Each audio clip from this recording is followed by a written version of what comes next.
For most of the public, their exposure to Bobo Shanti would have come through the musical fraternity.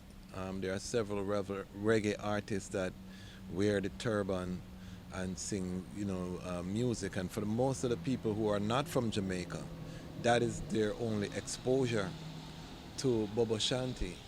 As a Bingy man, we learned early that um, Prince Emanuel was not a fan of reggae music. I wanted the eye to speak to, what was the position on reggae music and how the eye cite the representation within reggae music of, ones that are holding to that turban order. And is there any connection between those ones and the Bobo Shanti house right now? Yes, of course, Rasquasi. We have a brethren who had a record label called Star Trail, Prophet Bello, and he was a very supportive brethren among other brethren that were there, and he had these artists around him, and he being Bobo Shanti, and they being Rastafari inclined, and many of them started to try the Rastafari tradition.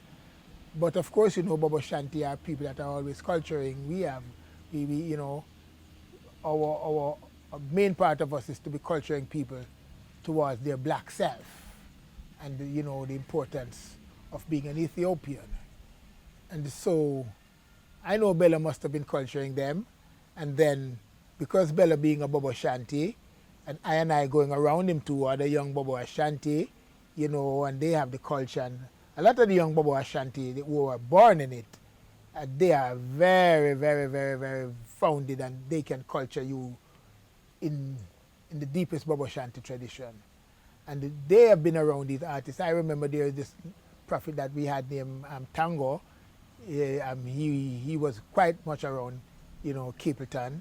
Capleton is the first Rastafari, the first artist.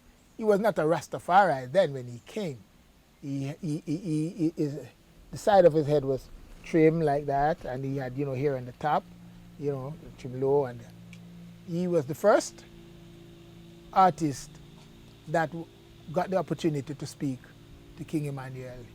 He had a little tape, he recorded him, while he was talking, and he asked Jah, if he could call his name in his song, and he said, Wilds of Love, for as long as you are going to make it upright, and he got the permission, and he started, and a lot of other artists came. It started to be a thing where all the artists started coming to Bobo Hill, and of course a lot of them put on their turban, until in the last after Capleton, Sizzla, Jamaican, him them, and they would come.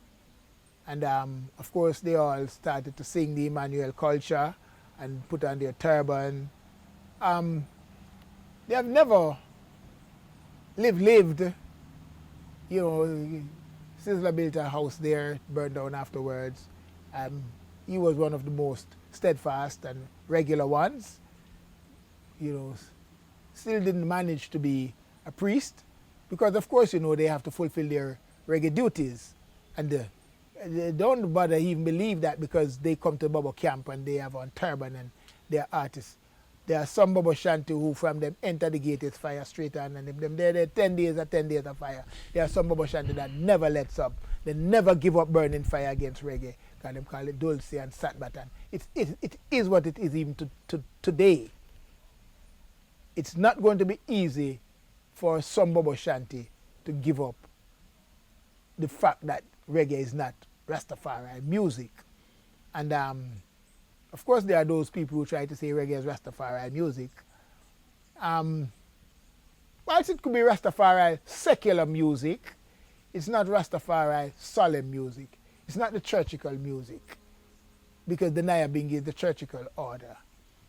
But I maintain, though, Rasquasi, that the reggae music has been a great medium, not just because by Bobo Shanti, but those other Rastafari brethren that have echoed the voice of Emperor Haile Selassie Rastafari, you know, to the world of people, because we must remember that Rastafari is who we are.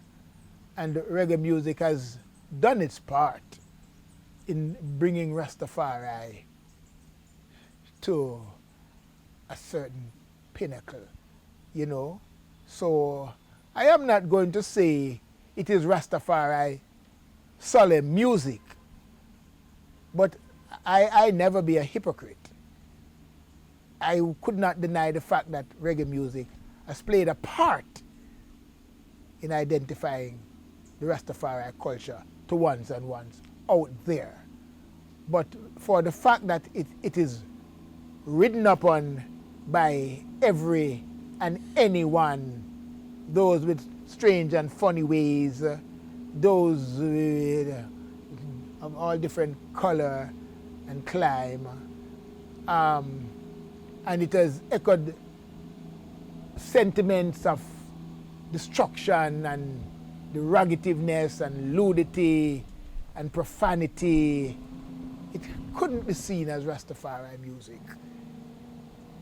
It takes a place in the category that it has managed to put out those reggae rhythm that carry proper lyrics. And of course we can identify it with those, and there are those that even have some Nyabingi sound to it. Tempo may vary a little, but there are some reggae music that have the Nyabingi tinge to it. So whereas we truly say that we burn reggae, we burn it in the sense that it couldn't come in our tabernacle. It is not to be used in the glorification when we come to give divine praises to the Most High, King Emperor Haile Selassie I. There has to be a solemnness when we really want to highlight his true divine person. But while we can go out to secularize and to entertain ourselves in a space where we are not being lewd and indecent, and you know, I don't see any harm in Rastafari, whether you be a Bobo Ashanti, shaking your legs to reggae music that is depicting moral, you know, standards.